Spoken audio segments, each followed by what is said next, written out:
Welcome everyone to Star Trek Trek, our ongoing review of Star Trek episodes, and we are continuing the summer of Voyager Season 5 with Episode 4, In the Flesh, where we return to the wonderful world of the species 8472 in... are we friends with them, aliens with enemies with them? Are they just going to turn around and everything's going to be fine? This episode was directed by David Livingston, the one, the only, the legend.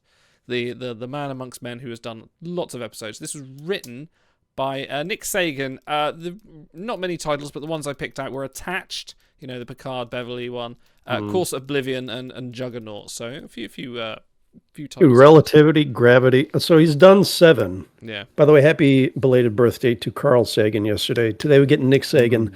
6 of the 7, well, I'll say 5 of the 7 episodes he wrote were pretty damn good. And then there's this one, which is...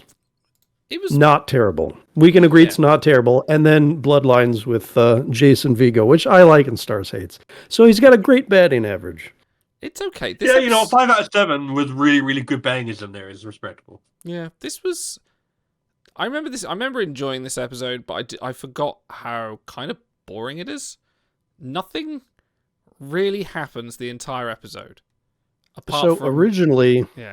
Originally they were going to have a big space battle, and they weren't going to completely defang like the biggest baddie since the Borg. And then they're like, no, let's not do that.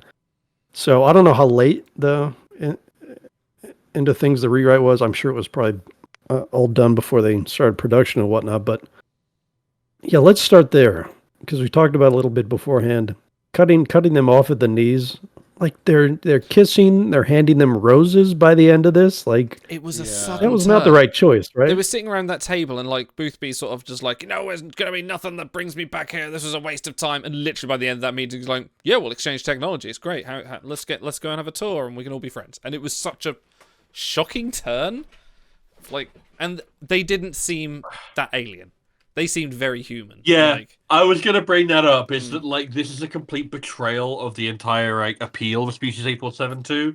You take a species that is so alien that we don't even have their actual name. We still don't by the end of this episode. Like, in fact, I'm onto something here.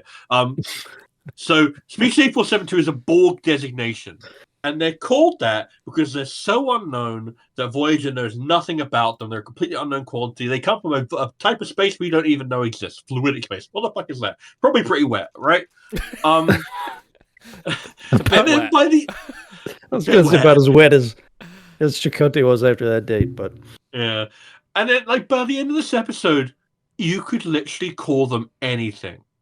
This could be any generic one-off. Like this could be what was the fucking name of the Irish people in up along that, or the Bringloidy or whatever it was. They could be the fucking Bringloidy. Yeah, for how like much of an impact and how threatening they are. Yeah.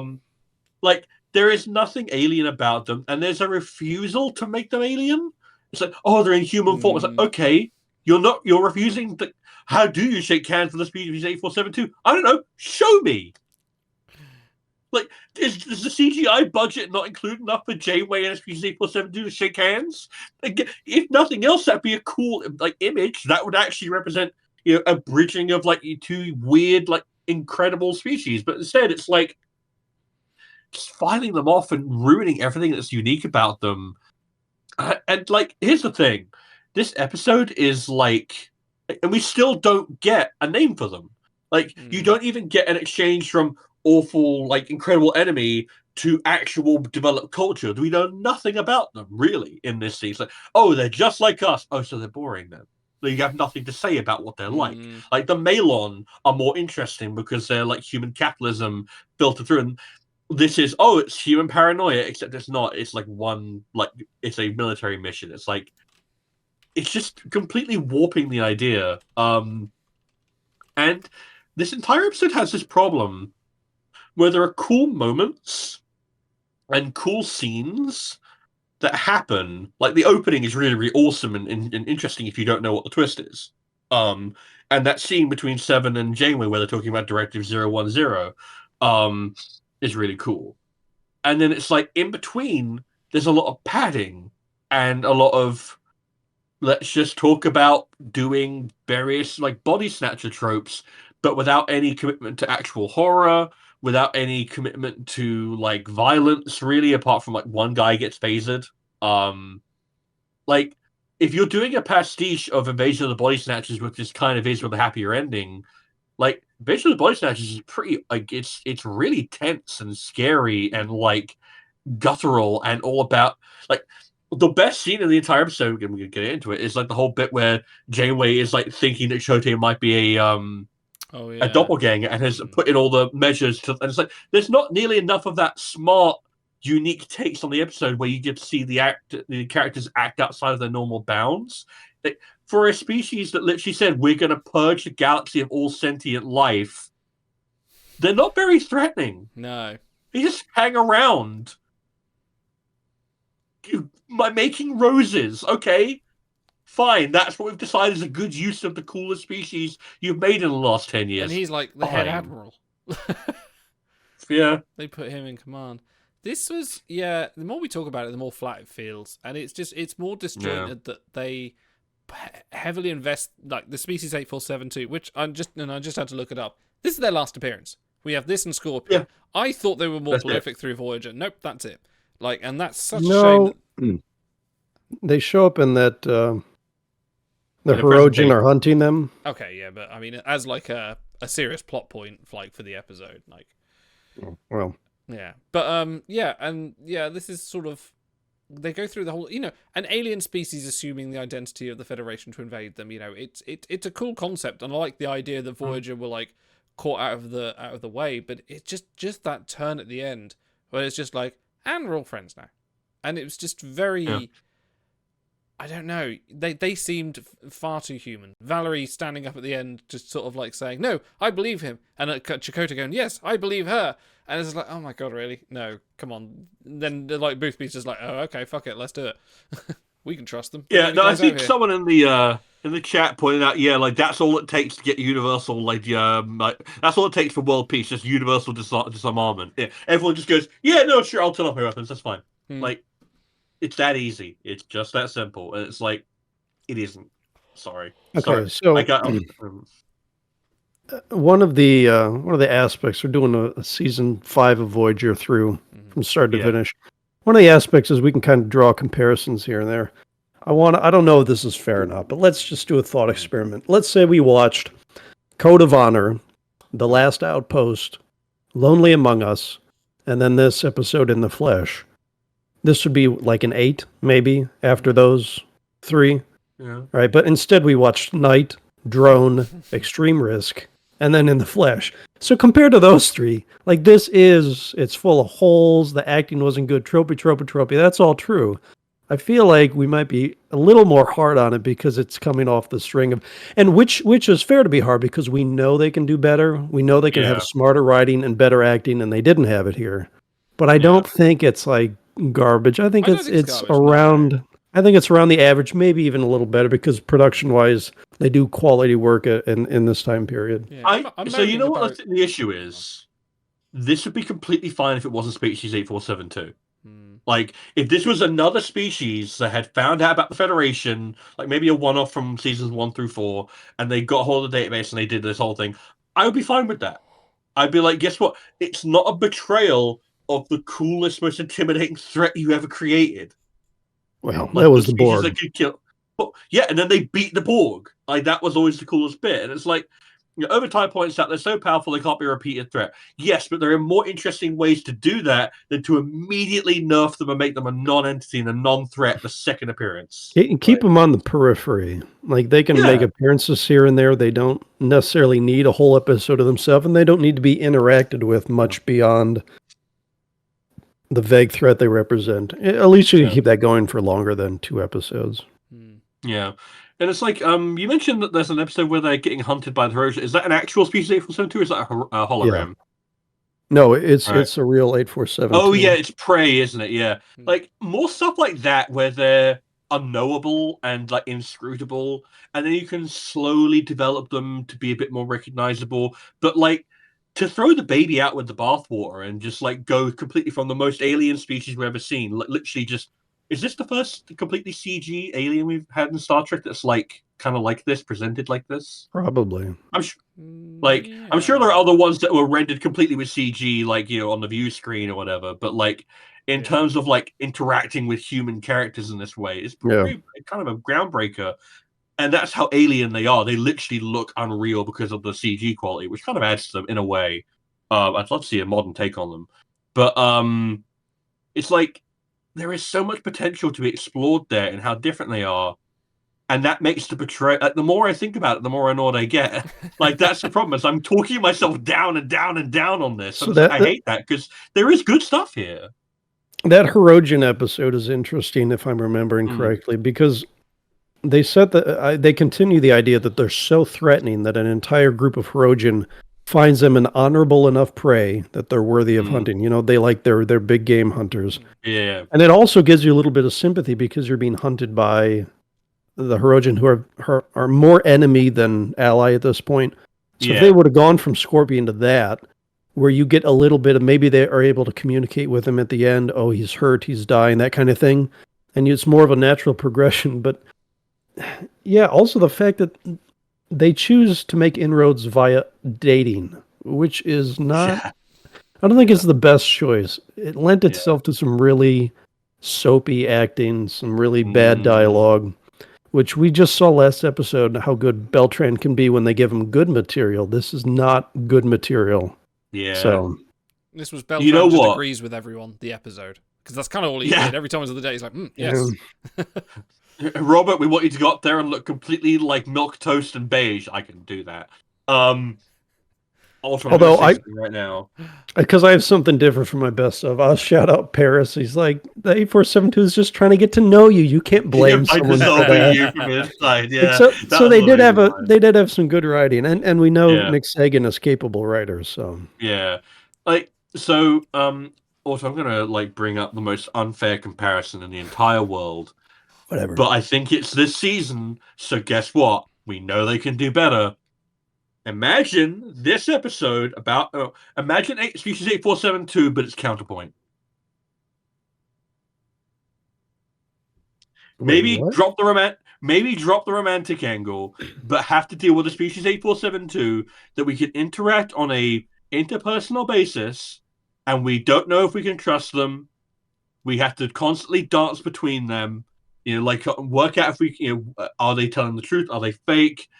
I wanted to believe it was real, but as much as I knew, dance between the raindrops a little bit. Make us think about it, rather than just have the flip be so immediate. Like, that's why Counterpoint works so well, and you'd have to change up the structure. I think you're right that making inroads through dating really doesn't work, especially for 8472. But like something more like that, where it plays more in, because this is very Cold War themed. Like Paris brings up the Soviet American towns, and we previously, literally just last episode, had the whole space race thing. Like, if we're positioning these two as the nuclear powers during the Cold War with weapons of mass destruction and deterrence and détente and all that, why not do more of a spy v spy type thing with more intrigue and tragedy and a bit more darkness and a little bit more maturity, rather than going straight in for the cheesy cornball lines, For the Soviet story, them being 8472 serves no purpose. In fact, it probably would have been better with a closer humanoid species, because then the differences, like, they're easier to compare and contrast. This one, they're too far away from the kind of people who would use American towns to pose as. Like, if they did this in TOS with the Klingons, like, I could absolutely see that working, and then paranoia there. But this just, I don't know, they're too far. They're just not the right choice for this particular episode. And it's also, like, correct me if I'm wrong, it's been a while since I've seen Scorpion, but do they even shapeshift into other alien forms in that? So this entire thing about them being shapeshifters is just a retread. Oh my god, is this the entire thing just a retread of Homefront but worse? Well, it is the Changeling storyline where they have to take blood tests and they're in sickbay, making sure that they're really like 20 minutes, 45 minutes rather than 5 seasons. Yeah. Oh my god, that makes it. Yeah, just every time I think about it and approach this story from different angles, the less impressed I am, and it's a shame because it's a very well produced like 45 minutes, but there's nothing going on here, really. Like, there's kernels of good stuff. But yeah, you're completely right. They're a complete mismatch with this episode concept. It doesn't work. Well, speaking of common themes you've spotted somewhere else, how about we go on to... Killed while trying to escape. Damn clever, if you ask me. It's a classic. That's what they wanted. Who wanted us killed? Since you're all stealing tropes anyway, why not let you? His name is... Oh, no. Son of a... What tropes did you spot in this episode? Masterful ADR work, by the way. Whoever did that, goddamn genius. Yeah, just... It was peak. Since this whole thing was your idea anyway, Otto, why don't you start us off? All right, I'm going to take two to make it tough on you guys, because there were a lot. So, one, the fucking silhouette when Valerie Archer's disrobing on the other side of the... Like, of course, we have these translucent Japanese sliding doors in our recreation of Earth. And number two, the one that stars like where they do the test of loyalty. Like, oh, surely you remember that professor from what did they teach again? Like to try to trap them. So those two, when I saw that, I'm like, oh my god, guys. Well, I mean, I think those are decent examples of how tropes can be good or they can be really bad if they're done inexpertly. I think the test of like knowledge is a decent one because it's like it's laid in there just right. But the sliding doors thing is fucking stupid. That was just like, guys, like what? I'll jump on and say I do like the. Yeah, there's a whole thing in this season about like doing like 50s nostalgia between Captain Proton, the space race. I think that's maybe a thing that's coming out here because like we had the whole scene with the doc doing the autopsy, and that felt very Area 51-ish with like I need to do the big dramatic reveal. And they even kind of look like the Greys as well. Can we talk about that scene where the Doctor injects, gets the 8472 species from the morgue, injects it with nanoprobes, and Seven's like, something's happening, and the Doctor's like, oh yeah, maybe you're right, and they went, oh no, it's fine, and then they walk off into the other scene. It was just like, hang on, what? What's going on here? Trope wise, I'll slide on from the sliding door panel, but go slightly further and say that the kiss that was so powerful, the first kiss that was so powerful it made the woman nearly fall to her knees, was just awful. Just like how the kiss just like, that was just, so, and considering it's an alien as well, like he's a little hesitant at first, but then it feels so real to him. He goes back in for another one. Like that's also a trope where you just the mashing of faces together as well. That style of television intimacy is appreciate that is my trope. How about we delve into a quick slice of bread? Yes, just lightly toasted bread, please, gentlemen. Stars. What are you spreading on your bread? Why have I never used these analogies before? You know what? It's the part of the episode that is the most innovative and is the most interesting, and it's the part that has nothing to do with Species 8472, and it's the opening. It's the whole conceit of coming across the perfect recreation of Starfleet headquarters and like blending in, and especially that's the thing you can only do on Voyager. You do that on DS9, it still has a bit of punch, but it doesn't have quite the same impact. It creates a nice bit of mystery. Someone in the chat pointed out that it kind of ruins it if you know the twist, but that first time through, really effective, really cool. Yeah, that's the most memorable, iconic bit of the entire episode. So that's my bread.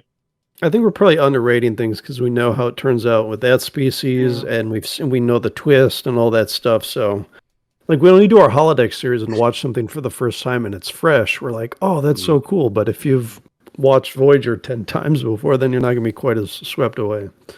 Yeah. Otto, how about your bread? It's going to be the nuclear disarmament scene.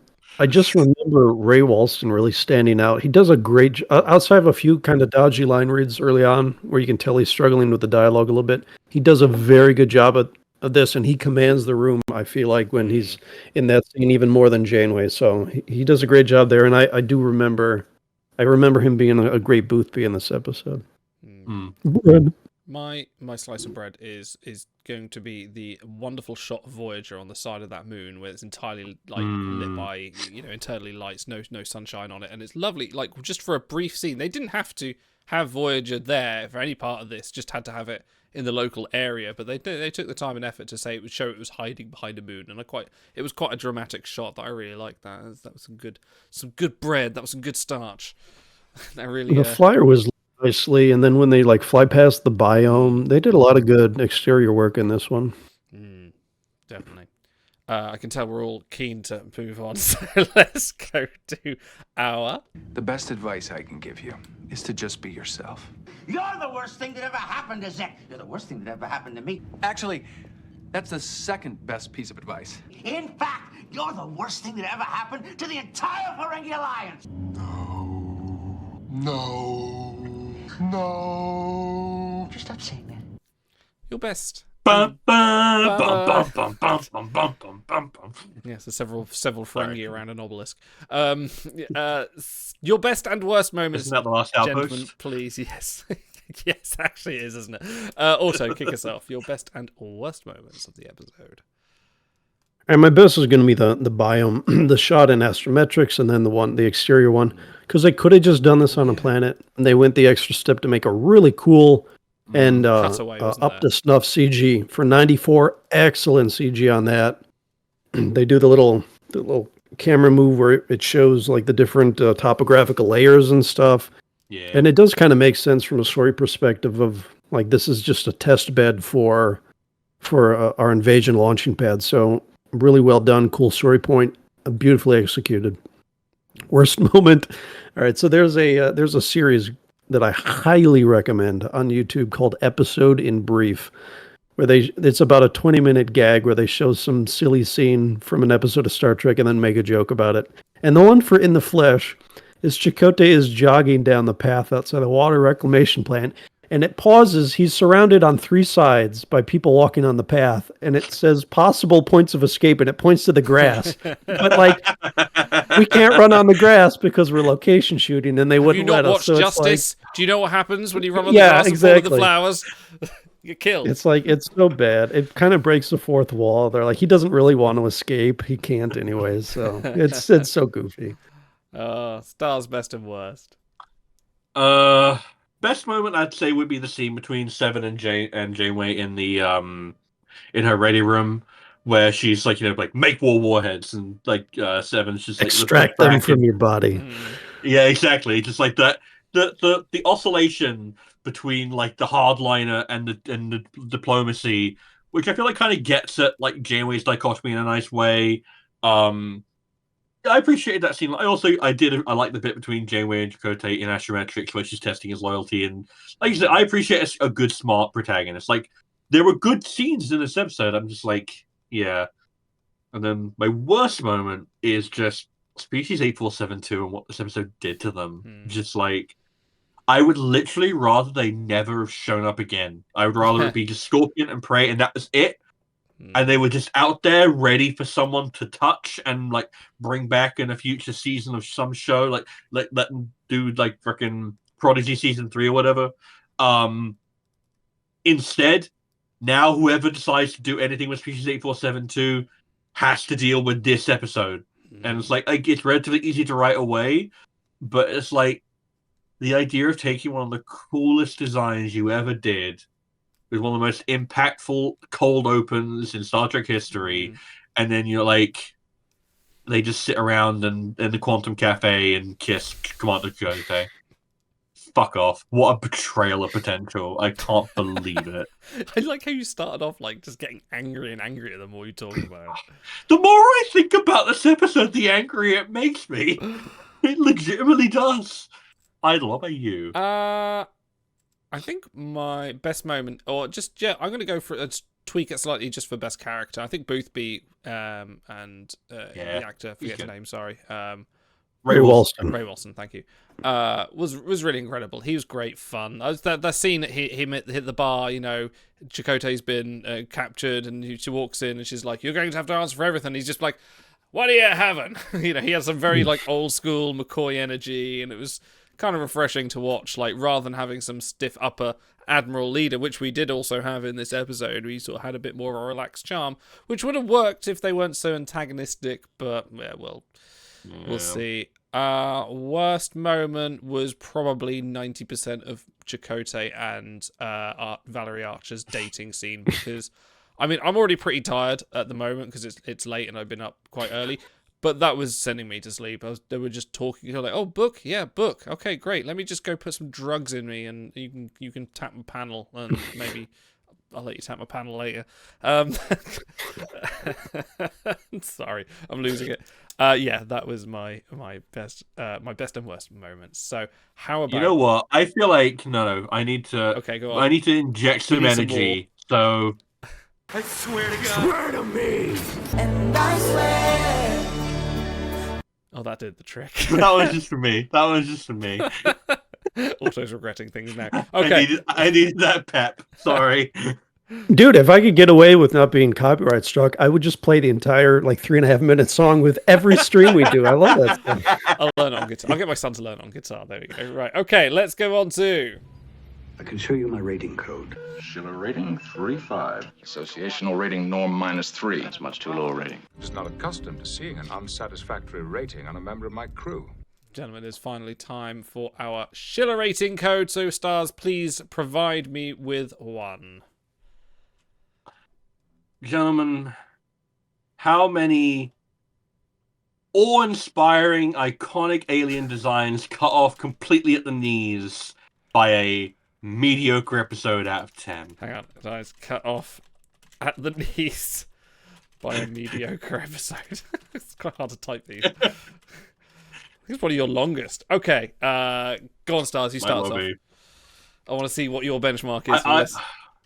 I pre-rated it a 7, and then I was like, you know what? I had to kind of knock it down. It's and then, like I said, the more I think about it, it's like with every episode of Star Trek, it's like it's contributing towards something, right? Like it's maybe more something like now in like modern Star Trek where you are contributing toward the fandom, the legacy, the culture of the thing, right? But even back then, it's like, what are you adding to your show?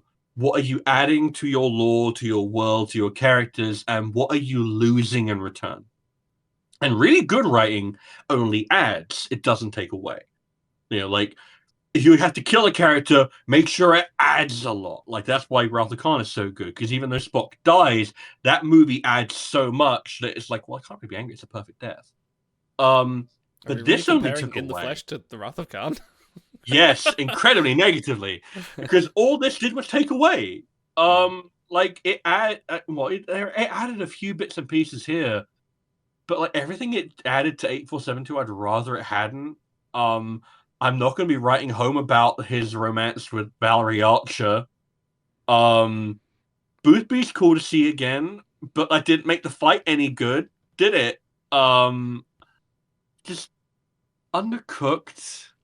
Really bad mismatch of concepts, betrayal of potential. There's some good scenes in here, but I completely forgot about them because all I remembered was this is that kind of not as good episode in season 5. When I looked at it, I was immediately like, oh yeah, that one's not as good. Immediately on impact before I even saw the episode again. When I was looking up this whole Summer of Voyager thing, I remember that one being not as good. So for me, it's like a 4. Awe-inspiring, iconic alien designs taken out completely at the knees by a mediocre episode out of 10. Auto. 4.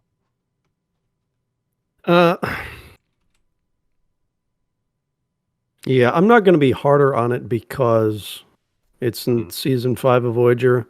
We've watched some absolute garbage that made me feel bad or feel ashamed to be a Star Trek fan. This is so far from that. Yeah, I was happy to see Ray Walston. I liked some of the minor back and forth dialogue between the various characters. Janeway was a strong point as she's been throughout all of season 5.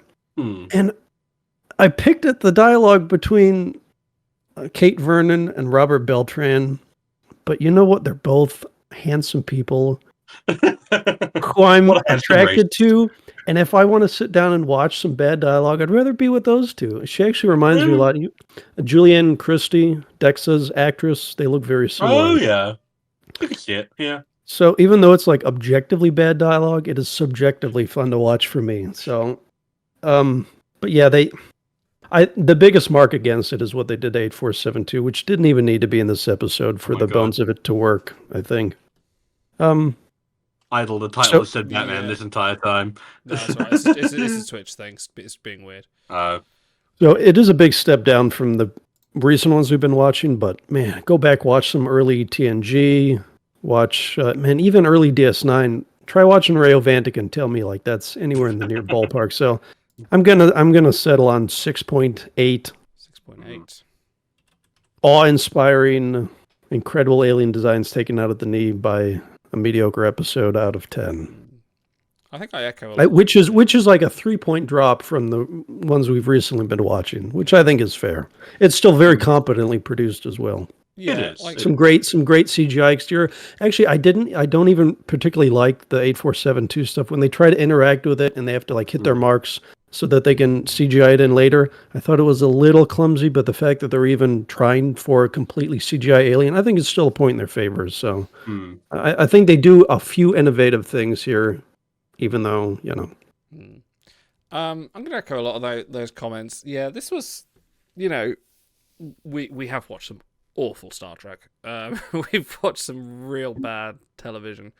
This is like whelming. This is something you put on the background. It's whelming. Yeah, just absolutely whelmed by it. Like, it's something you put on the background. And in my head, I had a higher opinion of this. Might just because we had Valerie Archer's actress also played Ellen Tigh in Battlestar Galactica, and it did a good run of Star Trek episodes. But Boothby was fun to watch. It's memorable. You're not going to forget it. Production was good, and yeah, there are some niggling issues, but I wouldn't not watch it. I wouldn't skip this episode of my rewatch. It's definitely not going to be in that category. I'd still watch it, and I'd get something to enjoy out of it. That being said, I'm definitely going to downgrade from my 7 to I think a 5.5. This was just on the edge over average. It was okay. You can skip it if you want. And that's the damning. Sorry, 5.5 or inspiring alien designs cut off the knees by a mediocre episode. You can skip it, and it's more damning that you can because they do nothing with 8472, and it won't matter unless some future series decides to go, actually, let's revive that. So that's the best episode. That's the best line of the episode, by the way. As Overtime says, the episode needed a bit more fleshing out. Which brings this episode to a 5.4 average between the three of us. Which now TNG season 1 wishes it could achieve. Yeah, 5.4 is high praise for an early TNG episode. Which brings Voyager season 5 down to an 8.3. But let's see that where feels bad. We'll have to get that back up. We'll get that back up. 5.4, slightly better than Q-less. Same rating as The Naked Now somehow. Not as good as Where No One Has Gone Before. Well, these are early TNG episodes. Hang on a minute, what's going on here? Better than Shadows of Pajem. Better than I think probably because Shy was on for those, and he actually kind of enjoys early season TNG. But yes. So up next, our next twofer, because we always do 2 at a time, is Once Upon a Time, which is the Treefus and Flotter episode. Followed the Chaser is Timeless, which I think I can already pre-rate a 10. I can already pre-rate a 10. So that's going to be a hell of a roller coaster next time. And if the Killer rating code isn't how many decapitated eyeballs of 7 of 9 out of 10 being held by an EMH. Okay. Thank you all for watching. We'll be back very soon. I need to update the schedule because I actually don't know what we're doing this Wednesday, so I will come to do that tomorrow, but keep an eye on the channel. If you're watching on the review, we'll see you soon. Check us out in a couple of weeks. All that stuff. Discord, all the links below. Keep drinking Cerveza Crystal. I don't know if they still make it. I don't even know what it tastes like. Might be with advertising that good, how can they not still be selling it? On that note, live long and prosper, and ta-ra.